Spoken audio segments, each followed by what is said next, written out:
Hello to you fine people. This is Jeff with Comic Book Cannon. I'm here to tell you about an amazing promotion we are running for the next 4 weeks. That's right, June 4th to June 28th. You could win a 9.8 slab just by entering fresh from the comic shop, courtesy of the amazing app WhatNot. They are a cross between the live video platform of Twitch and the trusted selling platform of eBay. Here are the rules to enter. You must have a WhatNot account. The link is below, and signing up gets you $3 off of your first purchase. You must follow Comic Book Cannon on WhatNot. And then, guys, it's the same rules we have every week for Fresh from the Comic Shop. Upload your fresh gets to Instagram and tag Comic Book Cannon, also using the hashtag FFTCS. Once again, that hashtag is FFTCS. It's that simple. And you are submitted to win a 9.8 slab. That's right, this is running from June 4th to June 28th, 4 weeks. Now, we do not accept DMs on Instagram. We do not accept stories as submissions either, so be careful of that. And if this goes well, if this promotion goes well, WhatNot will continue on giving out 9.8 slabs each and every week. So guys, it's on you. Have fun with this. Sign up, get us your fresh gets each and every week, and you will be submitted to win a 9.8 slab. Now, enjoy your Canon video. The top 10 hottest comics of the week based off of Cover Price's data. That's right, Cover Price sends out a list each and every week of the top 10 hottest comic books based off of data. This list comes out on a Monday. Our show is live on a Friday. What we like to do is we like to get into this list, and Chris picks his 3 most interesting books from the list and tells you why they are interesting. So this week, it's a fun list. It really is a fun list. A lot of new books on the list, and a lot of surprising books. We're just going to get right into it, Chris. Am I right? Let's do it. Let's just do it. Here we go. Top 10 hottest comics of the week based off of Cover Price's data. Uncanny. At number 10, we have Uncanny X-Men 213, the first cameo of Mr. Sinister. Psylocke officially joins the X-Men. At number 9, the infamous Iron Man. Number 1, first Doom as Iron Man and first Tony Stark AI. We saw that in Fresh from the Comic Shop. At number 8, we have Batman Fortnite 0 Point. Number 3, this is literally Snake Eyes versus Batman, but people are excited about this book because of the skin they can get on Fortnite. The Code. Number 7, we have Spider-Man Unlimited. Number 1, first appearance of Shriek. Now that we know that Venom, Let There Be Carnage, she's going to be in there. People are all over this book. At number 6, we have Ghost Rider 31, first full appearance of the Midnight Suns team. This is hot, based off of a rumor. It's all speculation. There is no facts or anything to back that up. At number 5 is Nemesis. Number 1, this is Mark Millar. Goodness, this series is excellent. Number 4 is Red Room. Number 1, E. Marvell. He gives it a thumbs up. It was in his Fresh from the Comic Shop.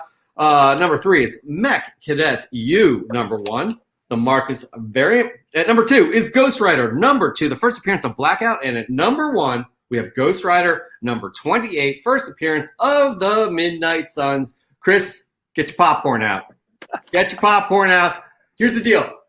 I love that Ghost Rider series. I love Mark Teixeira's art. I'm happy to see this is on the list after 30 years or so. But anyways, do you need to finish that bag of popcorn before you get in your 3 most interesting picks of the week? Ideally, I'd be eating it and talking about my 3 picks at the same time, but I can't do that. So I do encourage you all to get your popcorn, though, because we got a juicy one today. Time out. I just want to point out the sacrifices Chris makes for this show. Did you see? I wish I could rewind. I wish we had a tape deck here. We could rewind to show Chris put down that popcorn to concentrate on you guys, the audience, for him to dish out his 3 most interesting picks of the week. Go for it, Chris. This is popcorn ready stuff, guys. All right. In all seriousness, all right. There's a theme here. I got 3 picks like we normally do, but there's a theme here, okay?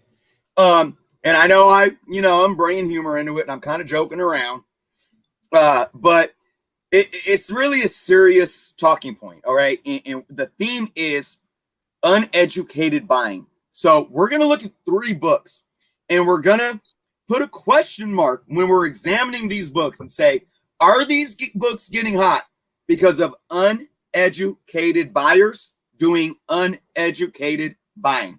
All right.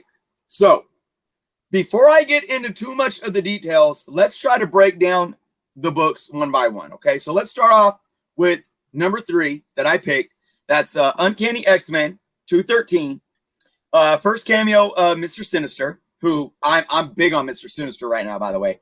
Psylocke actually officially joins the X-Men team in this book as well. And look, it's a classic Wolverine Sabretooth cover. So we're going to isolate this book actually from the top 2. Okay. Now, the reason why we're going to put the question mark on this book of, is this uneducated buyers or uneducated buying, right? Here's the thing. This book on this list, and I know the image isn't a newsstand, but the specific book that made the list was in the newsstand edition. All right. So here's the thing.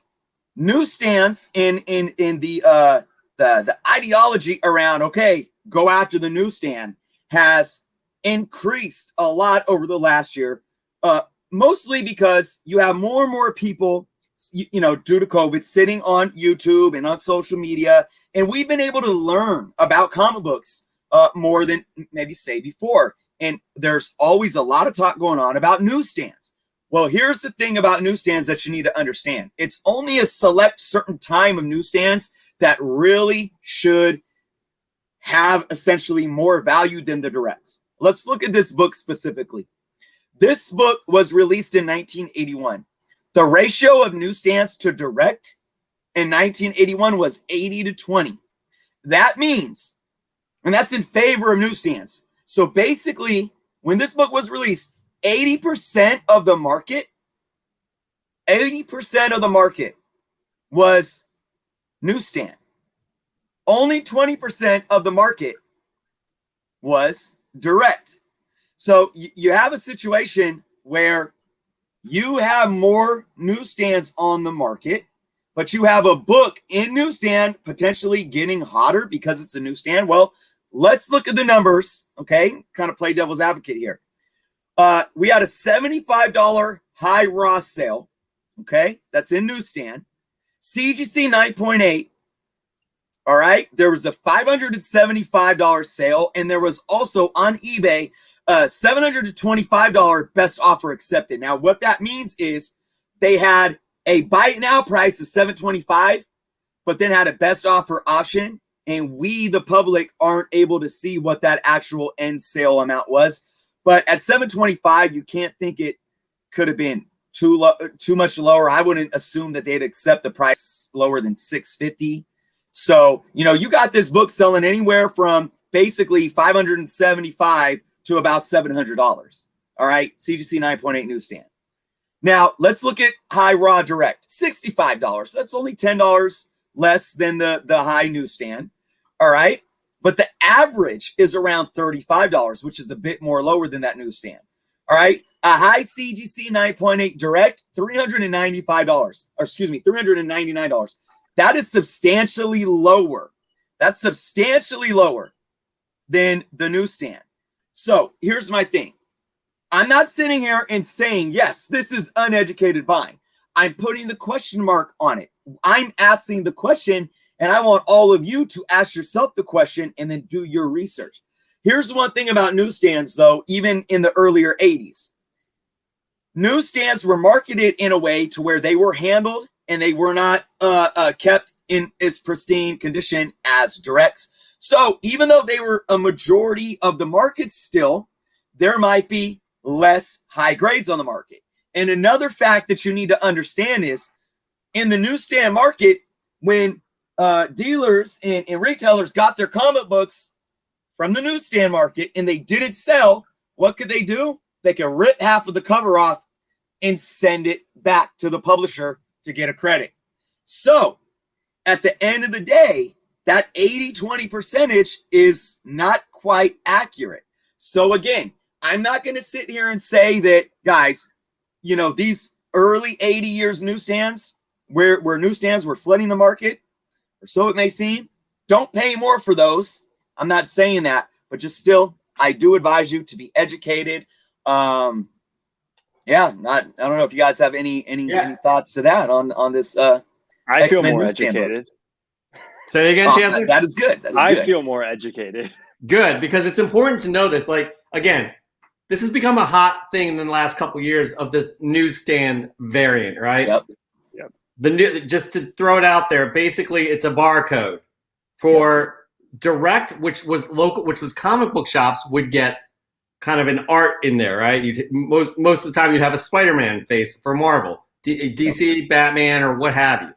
Now, if this was in a bookshop or a grocery store or 7-Eleven, it would have this right here.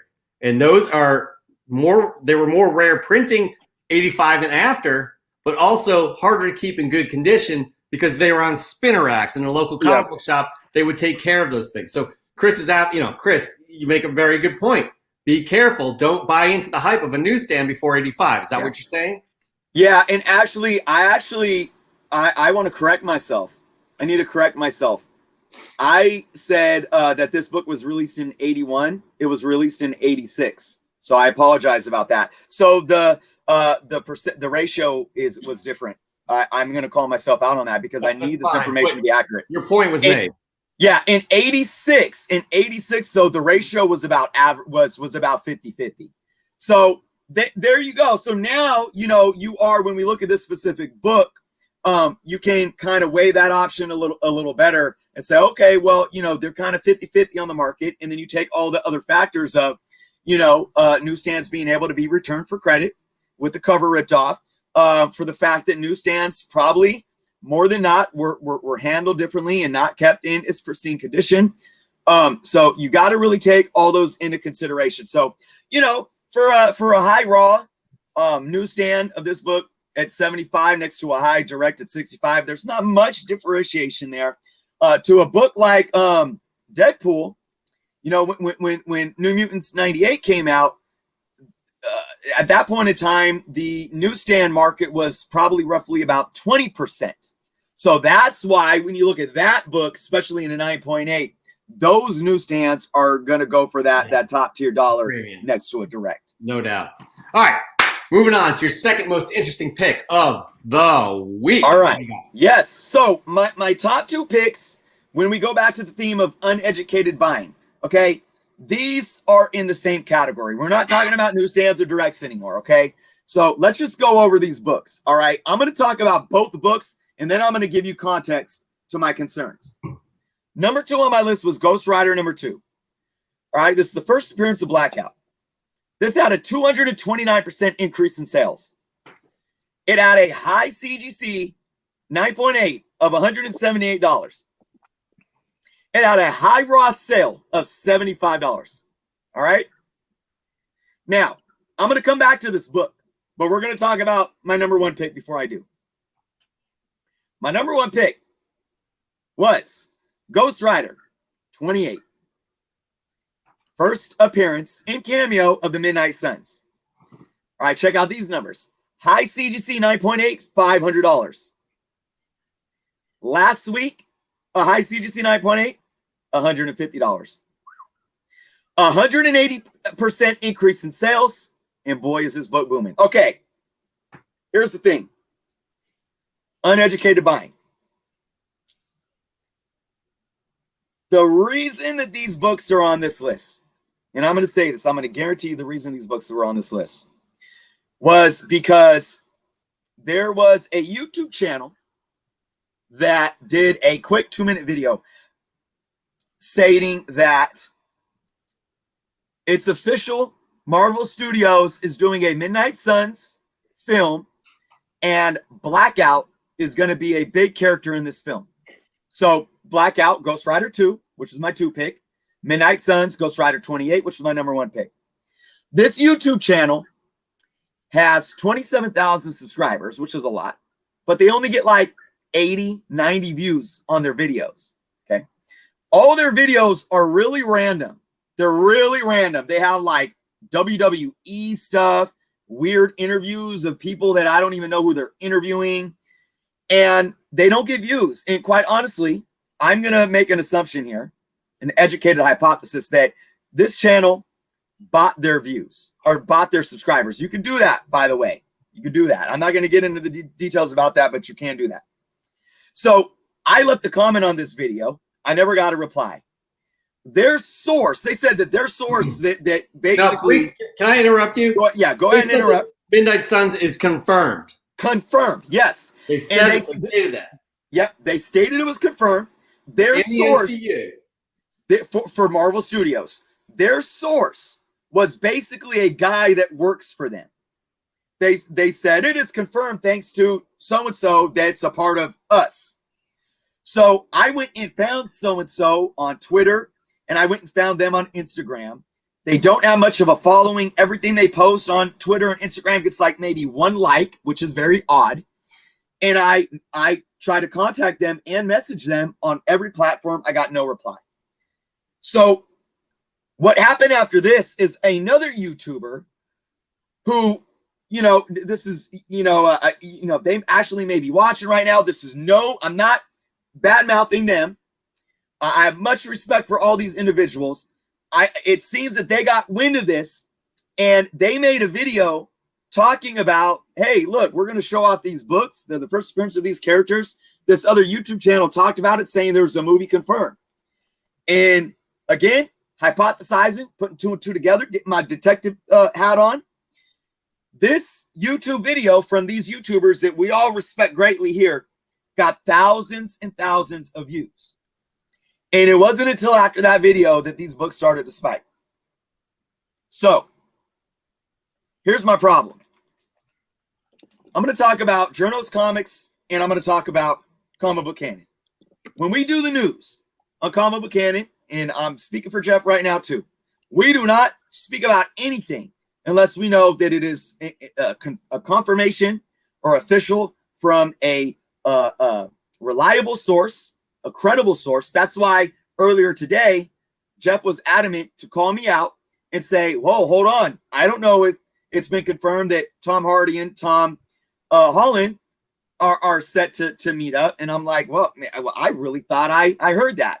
So now I got to go check, because if I was wrong, then I'm not doing my job right? Because we pride ourselves in making sure that the information that we deliver is factual. It's just like anybody that's gone to school. You took even one English class in a junior college. You want to write a thesis statement. What's a thesis statement? An argument. What's an argument? A valid point. If you're going to try to speak a valid point, which is what? Fact, you have to have at least a few credible sources to back up that claim. So let's talk about Journos Comics now. Now, some of you may say, well, you know what? Even if this isn't confirmed or not for Midnight Suns and Blackout, hey, it might be a good spec. That's true. I'm going to tell you what I do on my channel. What do? I spec all the time. I make top 10 videos about X-Men books, about, well, when the X-Men show up, I think Mr. Sinister might show up because of this, that, and this. And you know what some people that watch my channel might do?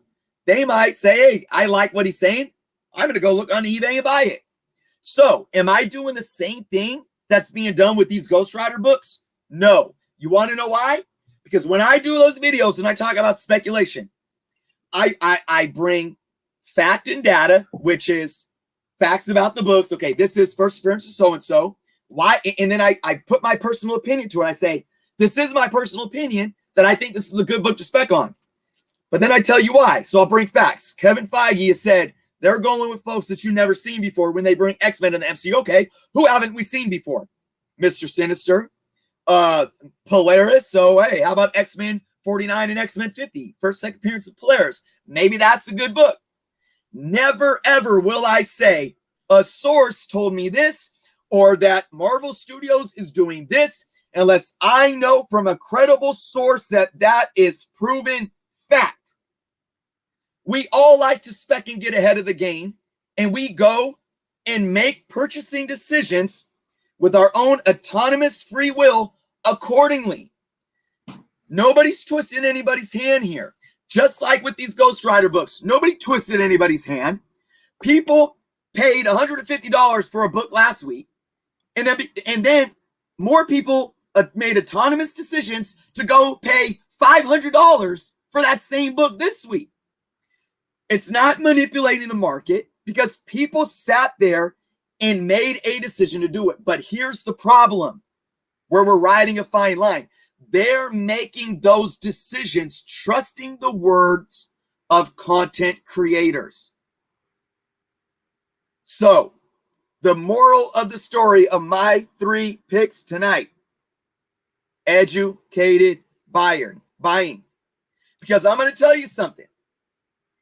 If somebody paid $500 for a Ghost Rider 28 for the first cameo appearance of Midnight Suns because they listened to a YouTuber that said this other YouTuber that has a very sketchy and questionable account confirmed by Marvel Studios that they're going to be in a movie, 6 months pass, and a year passes, and 2 years pass, and 3 years pass, and we don't have no Midnight Suns movie, and that book goes back down to being a $150 book. Not only may they be upset, but they may hold you accountable for giving you that wrong information. And that's not only a good look for them and how they feel about the hobby, but it's not a good look for you in your public perception. You know, and we can, like I said, and I'll end on this. I could sit here and speculate about Midnight Suns and Blackout. All right. And I could say this. Okay, let's see this. We got Multiverse of Madness coming. Right? Sam Raimi. I don't think Sam Raimi's going to stop there. Sam Raimi, Kevin Feige, they're working some things. We got Blade coming. We know that's happening. All right. We know that Marvel is setting up the horror genre for the MCU. So, what are some undervalued books with some first appearances and some characters? We got the Darkhold too. Forgot to talk about that. And the Darkhold plays into a lot of this, right? You could sit here and you could say then, okay, so let's talk about some books that could be hot spec books. Ghost Rider #2, first appearance of Blackout. Ghost Rider 28, first cameo of Midnight Suns. Ghost Rider 31, first full appearance of Midnight Suns. And then if I said that, or a YouTuber said that, and then people start going and buying those books, and 150 increases to 300, increases to 400, increases to 500, then it's all good. Because you are not giving them false information. So, as content creators, with great power comes great responsibility. That's cliche line. I live by it, and what I do, I know we do here on Comic Book Canon. As buyers, be educated. FOMO's real, and hey, FOMO can be fun if we FOMO right. But there's a wrong way to FOMO too, and that's when you aren't educated. Always do your homework. Always make sound decisions to make sure that you are confident with the money that you are putting into this hobby.